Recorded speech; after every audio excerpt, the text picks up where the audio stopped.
Bonjour YouTube, j'espère que vous allez bien et que vous êtes en forme. Pour ma part, ça va super. Mon frangin, ça va super aussi. On a passé une nuit assez compliquée, il a fait vachement froid. Il y avait un certain taux d'humidité vachement élevé. Ce que je vous avais pas dit hier, c'est que on avait, enfin du coup dans la vidéo précédente pour vous, c'est que on a un petit thermomètre. Donc je sais pas si vous allez bien voir le nombre de degrés. Actuellement il fait que 10 degrés avec un gros taux d'humidité, c'est pas ouf. Qu'allons-nous faire aujourd'hui? Très simple. Beaucoup de choses, des choses tout à fait classiques. Aller chercher de l'eau pour la faire bouillir. Ensuite couper du bois. Parce que là on a le feu. Mais le feu, bah bientôt il va avoir besoin quand même d'alimentation lui aussi. Donc on va s'occuper de ces trois choses. Ensuite, une quatrième chose, c'est que sur cette poutre, on va y accrocher une corde qui va descendre, qui va nous permettre finalement de sécher nos affaires, parce que à chaque fois on se débrouille comme on peut sur les pierres autour du feu, comme vous le voyez juste ici. Cependant c'est pas forcément évident, il faut toujours qu'on fasse attention par rapport aux flammes pour pas que ça brûle nos vêtements, etc. Donc c'est pas top. On va mettre une corde qui va nous permettre de faire sécher à hauteur et enfin on sera tranquille. L'inconvénient de tout ça, c'est que forcément déjà de base on sent la fumée, on pue le feu, et là ce sera encore pire, ça va capter encore plus. Mais bon, au moins l'avantage c'est qu'on ne sera pas obligé de toujours contrôler, voir si ça va pas prendre feu, etc. Enfin bref. Et enfin la cinquième chose, là mon frangin il est parti pêcher, il a récolté énormément d'appâts dans la vidéo précédente. Si vous l'avez pas encore vu, je vais vous la mettre sur une petite fiche en haut de votre écran, et comme ça au moins ça va nous permettre de vraiment essayer au maximum d'avoir du poisson pendant cette pêche. Ce que je vais faire moi de mon côté, c'est que je vais repartir en expédition pour essayer de trouver en fait des escargots, enfin voilà, quelque chose à se mettre quand même sous la dent, parce que les rations dont je vous ai parlé dans la vidéo précédente sont pas forcément suffisantes et c'est surtout pas très appétissant. Donc du coup on va essayer de faire ces 5 choses là pour aujourd'hui. Voilà, et normalement ça devrait bien se passer, et puis bah let's go hein. Bon bah les gars, ça avance vraiment pas mal. Là comme vous pouvez le voir, j'ai pu mettre finalement une petite cordelette qui permet d'aller faire sécher des affaires. La casquette elle est complètement trempée, et non pas parce que je me suis pris de l'eau sur la tête, mais simplement avec l'humidité ambiante d'hier.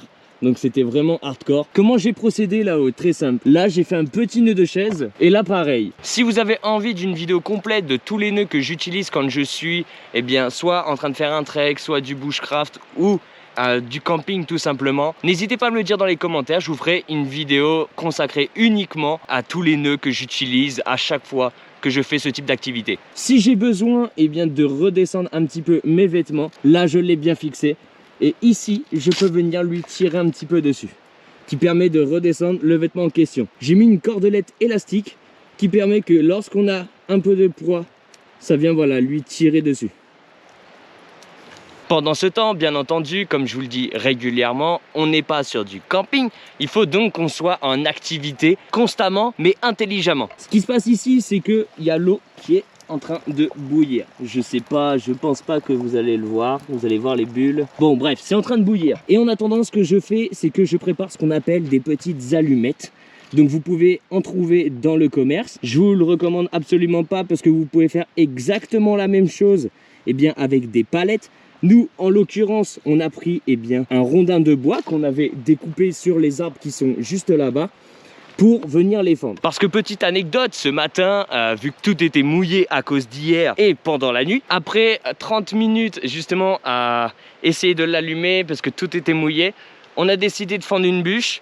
Dès qu'on l'a fendu, c'est parti vraiment extrêmement bien, parce que le bois en question qui nous sert à faire des allumettes, il est très sec. On l'a même mis à l'abri ce banc pour justement qu'il soit toujours sec et qu'il ne capte pas la pluie tout simplement. Qui fait qu'une fois fendu, on l'a mis sur le feu et c'est parti sur un brasier exceptionnel. On a pu avoir du café, on a pu également commencer à faire bouillir de l'eau, donc c'était vraiment génial. Maintenant, ce que je vais continuer à faire, ça va être très simple. Là, une fois que l'eau a terminé son ébullition, je vais la retirer, je vais en profiter pour aller en chercher d'autres. Et ensuite, on part en expédition pour essayer de trouver des escargots ou quelque chose à manger. Mon frangin, comme je vous l'ai dit un peu précédemment, il est déjà en train de pêcher pour trouver quelque chose à manger. Et oui, j'ai oublié de vous parler aussi d'un petit truc. Il faut bien entendu faire de la vaisselle. Alors, je vais vous expliquer la petite strat. Comme vous pouvez le voir, tout est déjà placé sur ce petit banc. La strat, pour être rapide et efficace, vous rincez tout une première fois. Tout ce que vous avez à laver, vous le rincez. Ensuite, Nous, on utilise une lingette microfibre, mais sinon, il faut votre éponge ou la lingette qu'elle soit déjà bien en mousse. Je me décale parce que la fumée du feu est en train de m'agresser. Une fois que vous avez tout humidifié, que votre lingette ou votre éponge est bien en mousse, ce que vous allez faire, vous allez vous occuper de nettoyer tout vraiment à 100%. Et une fois que vous allez devoir rincer tout ce savon, moi ce que je vous conseille, c'est d'avoir cette petite bouteille d'eau qui est juste à côté de moi. Elle a un avantage, c'est qu'elle est chaude, donc ça va déjà être beaucoup plus agréable pour pouvoir rincer tout ça. Et aussi, vu qu'elle a été portée à ébullition, vous n'aurez aucun problème niveau bactéries, etc., etc. Bon bah les gars, ça fait à peu près un quart d'heure que j'ai commencé mon expé à la recherche d'escargots ou toute autre chose à manger. J'ai vu de l'escargot, mais c'était que de la coquille vide, donc pour le moment c'est pas très cool.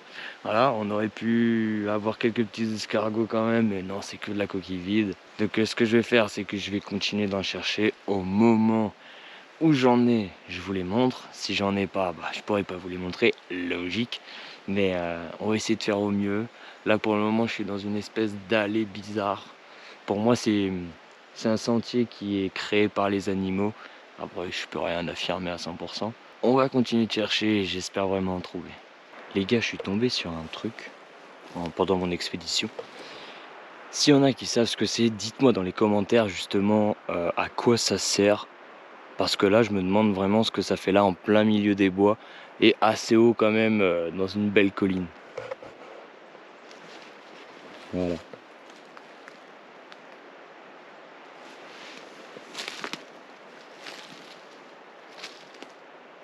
Quand je l'ai aperçu au loin, j'ai pas pu m'empêcher de venir parce que, au passage, j'en ai en fait découvert un deuxième.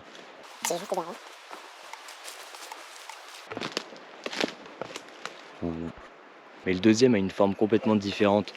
Celui-là, on a l'impression que c'est comme une ligne de défense pendant une guerre pour justement s'abriter et pouvoir tirer. Enfin, c'est bizarre. Si vous savez à quoi ça sert et surtout ce que ça peut représenter, dites-le moi dans les commentaires, je serais vraiment ravi de le savoir parce que ça m'intrigue énormément. Bon bah les gars, mon expédition est partie un petit peu en sucette. J'ai trouvé que de la coquille vide en tant qu'escargot, j'ai même pas croisé, admettons, un fruitier pour manger un petit peu de fruits, récupérer du sucre, etc. Par contre, j'ai pu remonter, je suis soufflé, pardon. J'ai pu remonter finalement toute la partie où est-ce que nous, on est en contrebas. Et il y a un magnifique plan de vue que j'ai envie de vous montrer. Voilà. Moi, je suis arrivé justement par ce chemin-là. C'est magnifique. Donc du coup, ce que je vais faire, parce que là où je suis actuellement, finalement, c'est notre point d'extraction. Ce que je vais faire, du coup, je vais redescendre et continuer de chercher à manger. Visiblement, même là où je suis, je pourrais continuer à repartir sur des routes. Je crois que je vais rien trouver ici. Donc voilà, on repart en expédition ensemble. Bon les gars, me revoilà finalement au campement. Je viens de terminer mon expédition. J'ai rien trouvé. Vraiment que dalle. Il y a un énorme avantage à être dans ce lieu, c'est que c'est magnifique, c'est très beau. Il y a une partie de falaise, il y a un fleuve, il y a une belle forêt, une belle végétation. Par contre, c'est vraiment pas riche du tout en alimentation. On espère que le cours d'eau sera bien plus cool avec nous, hein. Il va nous donner suffisamment à manger pour tenir encore un peu plus d'une semaine et demie. Mais là, ouais, non, c'est une vraie galère, il y a vraiment que dalle. Donc ce que je vais faire là, c'est que il va falloir que je rallume le feu. Je viens de me rendre compte qu'en fait il s'est éteint pendant qu'on était parti en expé. Et puis après je vais rejoindre mon grand frère là où est-ce qu'il est pour voir comment ça va lui de son côté. Bon les gars, j'ai rejoint mon frangin à son coin de pêche. Pour le moment il est en train de nous faire de la petite friture. Dès qu'il y en a un qui est au bout de l'hameçon, il va falloir que je vous montre ça.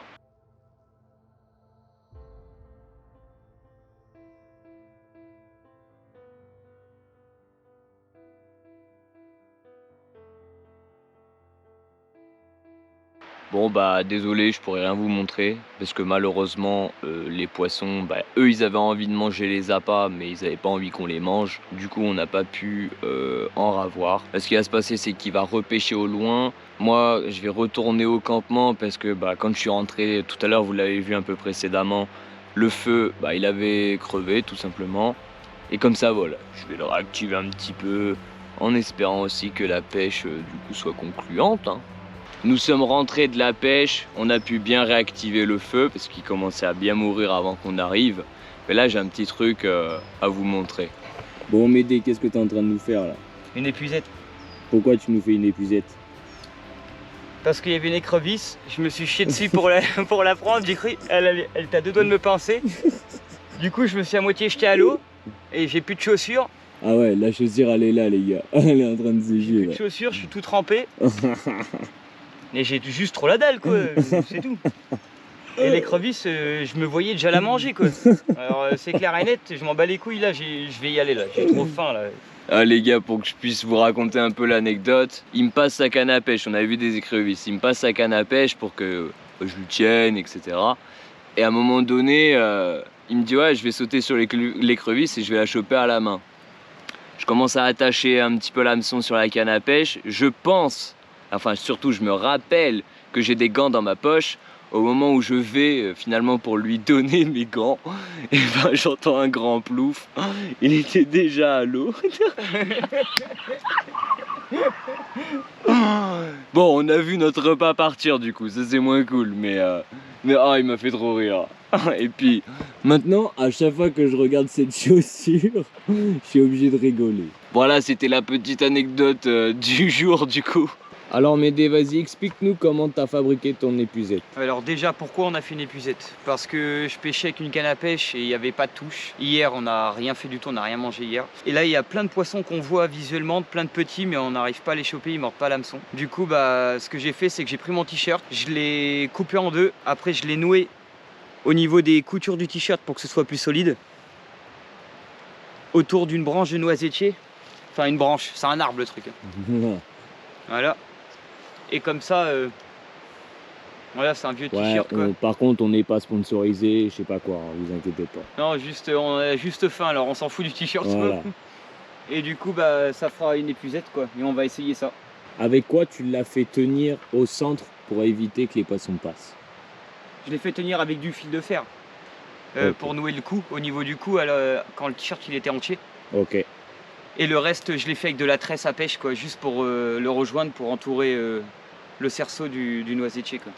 Et comment tu vas l'utiliser pour être sûr de bien attraper des poissons, des écrevisses ou quoi que ce soit? En arrivant tout doucement derrière et en remontant tout gentiment. Et puis normalement, on devrait pouvoir y arriver. Quoi. Tu vas pas appâter? Non. Merci beaucoup. Putain! Ah, c'est trop violent! L'écrevisse s'est cachée derrière un caillou.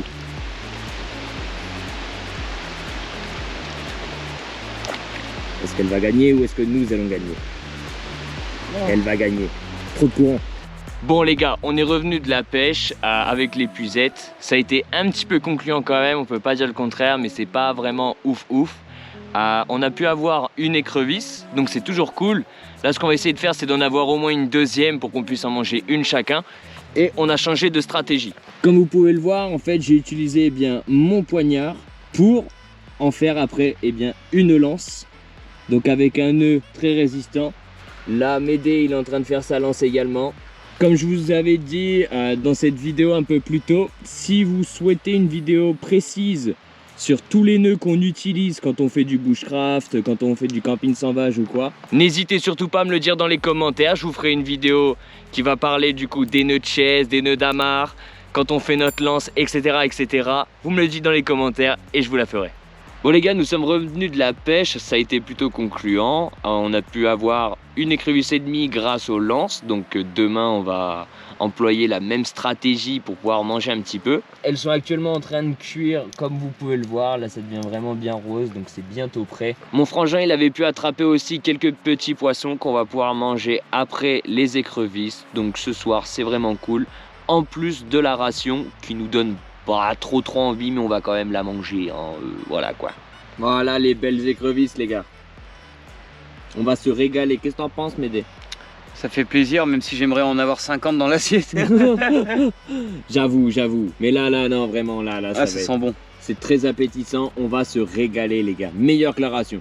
Les amis, on va se coucher Enfin, on va pas forcément dormir tout de suite. Là, j'ai pas encore mangé ma ration. On a mangé les écrevisses et les poissons qu'on avait. Je vais manger également ma ration. On est parti se mettre dans nos hamacs et nos sacs de couchage parce qu'actuellement il fait 6 degrés. Autant dire qu'il fait extrêmement froid.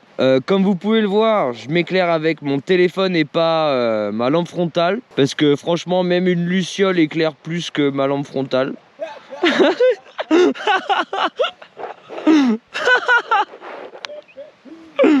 Il se fout de ma gueule parce que lui il a une lampe, c'est pour chasser le kangourou. Et moi bah même à 50 cm j'arrive même pas à voir ce que j'ai quoi. Donc donc du coup bah heureusement qu'il y a le téléphone et sa petite lampe quoi. Donc voilà. En tout cas je vous remercie d'avoir regardé cette vidéo. Si elle vous a plu, n'hésitez pas à la liker, à vous abonner à la chaîne.